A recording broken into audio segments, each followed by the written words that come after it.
I'm not a pessimist. I've always had a great deal of faith in people, that we wouldn't succumb to frenzy or rage or greed, that we figure out a solution without destroying the things that we love.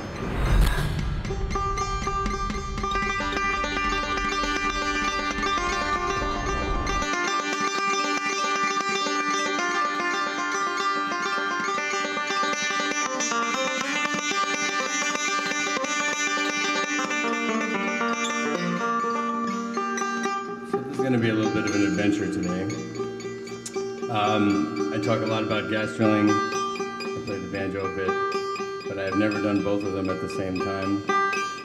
So we'll see how that goes. So my story is, I live in the upper Delaware River Basin of New York and Pennsylvania on the Pennsylvania side. That's part of an interconnected watershed system that provides water to 16 million people. New York City, in the reservoirs to the north, Philadelphia, and southern New Jersey out of the Delaware River. In a house that my parents built in the year that I was born, 1972.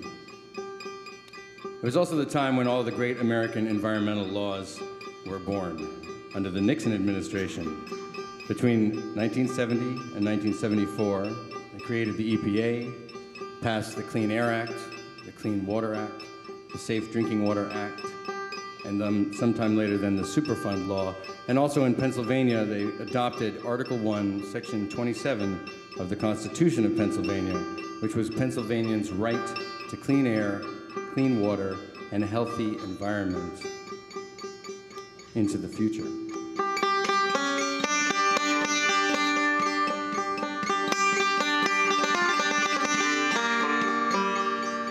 So, in 2008, in April, I got a letter in the mail. It was from a natural gas company. It told me that my land was on top of a formation called the Marcellus Shale, and that Marcellus Shale contained natural gas, and that they'd invented a new technique called hydraulic fracturing, or fracking. It was pioneered by Halliburton, but that many different gas extractive companies were using it. And that with this technique called fracking, they could get natural gas reserves out of shale, out of rock formations and tight sands and places they could never get it from before. And that this fracking was going to revolutionize energy around the world. And I looked at this and I was like, there's no oil and gas production in this area. You know, it's a watershed area. So I'm going to give you a look at the stream near my house that feeds the Delaware River, if you can roll the next clip. I'm not sure how many of you have direct experience with streams. Turn the clip When I was growing up, you could run up and down the stream for miles, for hours and hours on end. I mean, the moment the stream takes a bend, you can walk 10 paces and look back and it looks like a different place. This is a place I know. It's a place that runs through my mind. And it's always there. It feels to me like it's the source of all life. And it is. We need water for life. I cut myself off. But the gas industry assured me, there's going to be no problems. This is just a fire hydrant in the middle of the field, and you're going to make a lot of money. They offered us $100,000 for 19.5 acres. That was the signing bonus, and a portion of the royalties of the gas that would come out of the ground that could be negotiated later. So then I started to look around, and I noticed that everybody around me was getting these letters in the mail, all my neighbors. And then I found out that it was the whole county. And then I found out it was actually 65% of the state of Pennsylvania, 50% of New York State, half of Ohio, and all of West Virginia. And that I didn't know this, but we were in the middle in the United States of the largest onshore natural gas drilling campaign in history. And it was going on in 34 states. And maybe you want to show them the slide. These are the places in America which are being drilled or being leased. So around about that time, my neighbors started to tell me a little bit about the process. They were doing some research. They said hydraulic fracturing is very weird. They drill down, they torque the bit, they go all the way down to the formation, and they force down the well bore 2 to 7 million gallons worth of water at incredibly high pressure, and that pressure breaks apart the rock formations. And in that process, they use up to 600 different chemicals, and that those chemicals are, in many cases, carcinogenic, neurotoxins. They have surfactants, benzene, all sorts of nasty things that you don't really want to be forcing down into the ground. And they were in a panic because the entire area was being taken over by these leases, and a lot of people had leased already. So I figured, someone had to be lying. It was either my neighbors or it was the gas industry.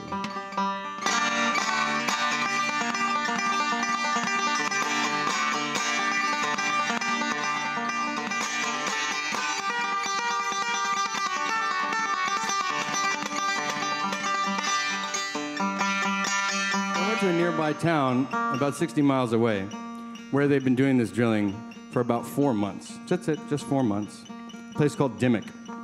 I found the place completely overrun by Halliburton trucks, an atmosphere of fear. People were worried. It had industrialized this tiny little town. And then on New Year's Day, 2009, a woman named Norma Fiorentino's water wells exploded. Just spontaneously combusted, blew up through the concrete casing into the air, and people started to talk to each other at church. They said, "You notice anything funny about your water?" One person said, "Yeah, my water's bubbling and fizzing. My driveway is bubbling. My water is brown, it's green, it smells bad. And you know what? My kids are getting sick. And my cats are losing their hair." Let's run this clip from Dimmick. Just a little clip from Dimmick. My next trip was just up the road to Ron and Jean Carter's. They had a gas well in their front yard. Shortly after the well was drilled, the water started bubbling and fizzing. It turned out to be natural gas. I told them that I wasn't happy, that our water was good before they started drilling, and when they got done, it was bad. We said, asked if we could prove that it was because of that. And my wife asked the guy if he could prove that it wasn't. He wouldn't talk to her anymore.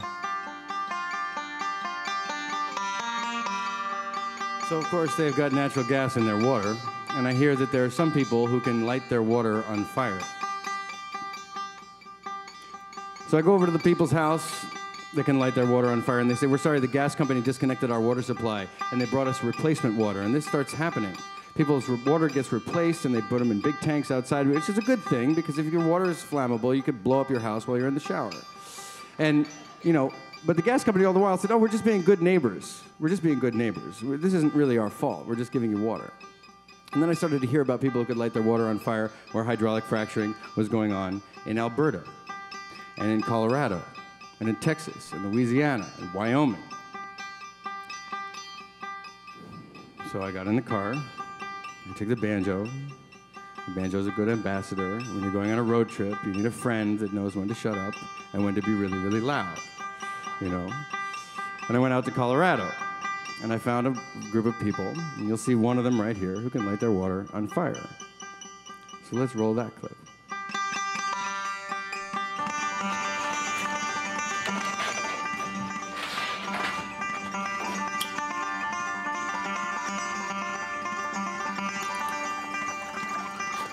Yeah, I saw it go up for a second. Yeah.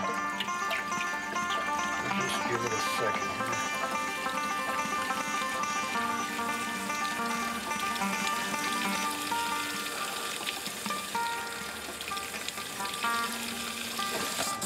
Whoa, Jesus Christ.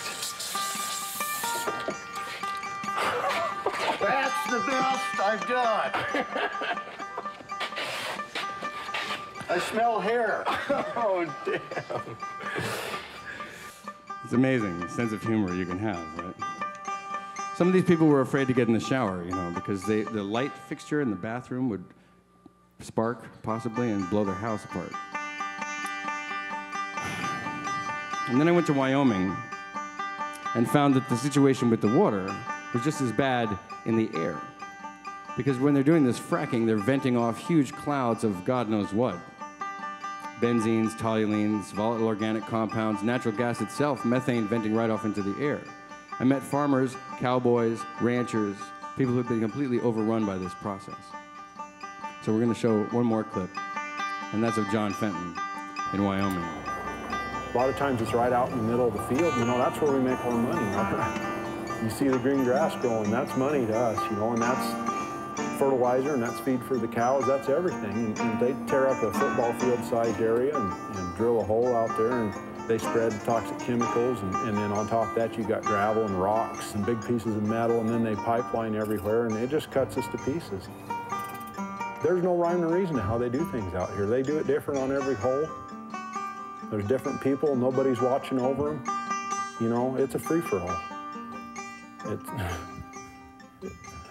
John Fenton describes his home being surrounded by venting condensate tanks. At times, the fumes from the condensate tanks are so strong, they surround the house in a cloud of toxic vapor.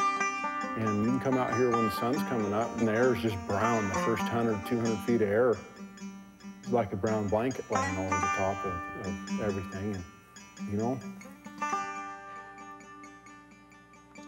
So in every town I went, and I went to a lot of towns, I went to about 24 states, same story repeated over and over and over again.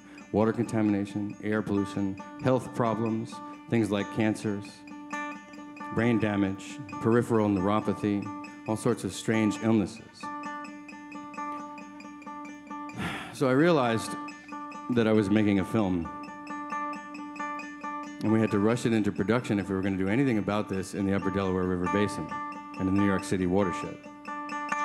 And we got really lucky. A film that was worked on by about 4 people, myself and Matt Sanchez, the editor, and 2 producers, got into Sundance, and it was a hit there. Got picked up by HBO, where it was beamed into 40 million homes. I think it was on HBO here in Canada also. I just opened it in Australia last week and toured with it. And we had 2 objectives. One of the objectives was to actually achieve kind of a tipping point, because natural gas is marketing itself as this clean burning fuel. And I'll say more about that in a second.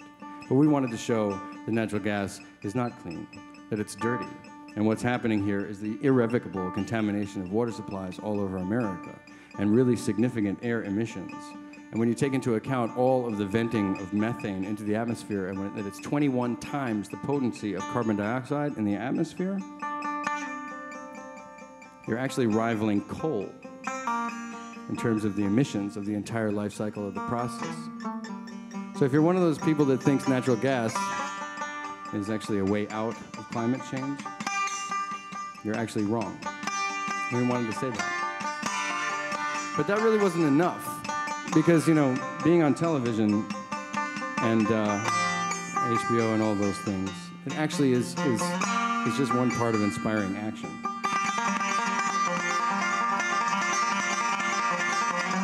So, you notice how the banjo keeps interrupting me? It's kind of weird. It's as if it's playing itself. So I went on the road, starting in about April, to take the film to all the affected communities, as many of them as I could. The first stop on the trip was a place called Williamsport, Pennsylvania, which is a town of 30,000 people. And I got there, and it was like a cold and rainy April night. And we're at the Pizza and Pasta with the organizers, and I figure I'm happy if like 100 people show up, you know? And they said, well, Josh, we think it's going to be more. And I said, well, how many more? 1,600 people showed up to watch the movie that night, one night. It's like 3 to 5% of the town, for those of you who do math. And the same thing kept happening all over the United States. And I went to Texas, I went to Colorado, I went to Wyoming, I went to Louisiana. Huge crowds all over the place. And they came with their water samples in their hands, with this kind of desperation, wanting their truth confirmed. And the night the film opened on HBO, there was an attack document put out by the gas industry. They were attacking the facts of the film. They went out there and they said, oh, these people could light their water on fire before we got there. I'm not kidding. And I learned later from Doug Shields, the great council member in Pittsburgh, you know, that if the media hears somebody walk into the room and reports that the sky is green and there's nobody else in the room, then the report is the sky is green, you know. And if someone rushes in right after that and reports that, no, the sky is blue, then the report's going to be, well, the facts are being debated. Right? And this is a tactic.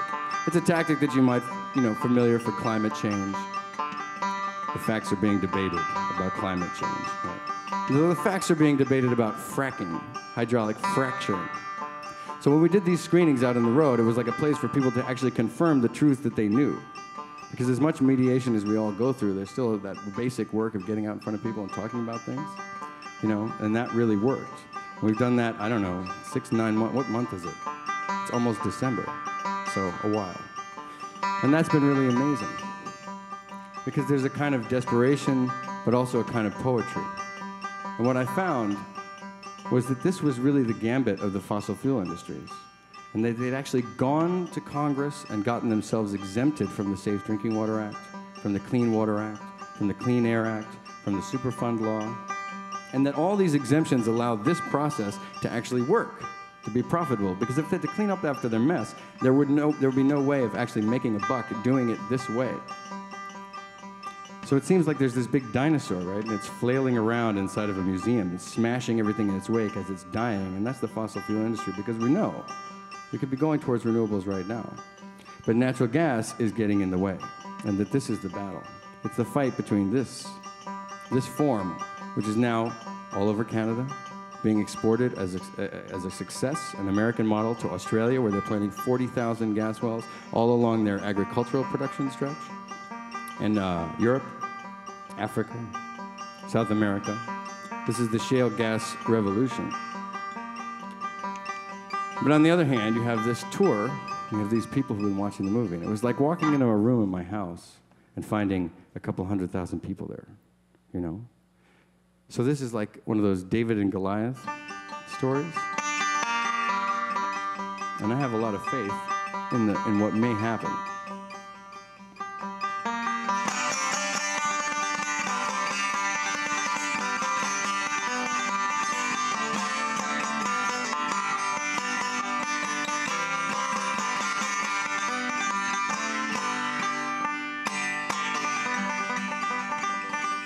Because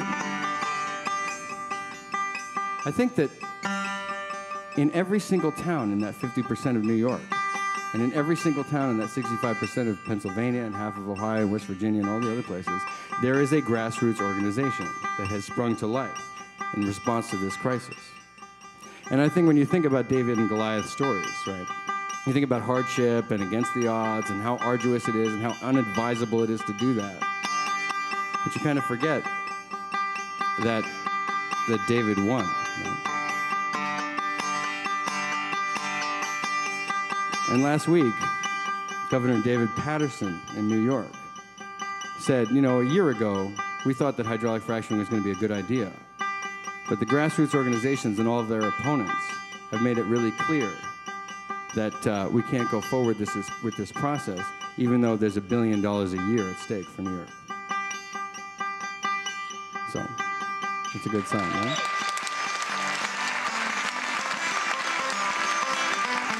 And it's not over yet. It's not over yet. So I just want to say thanks.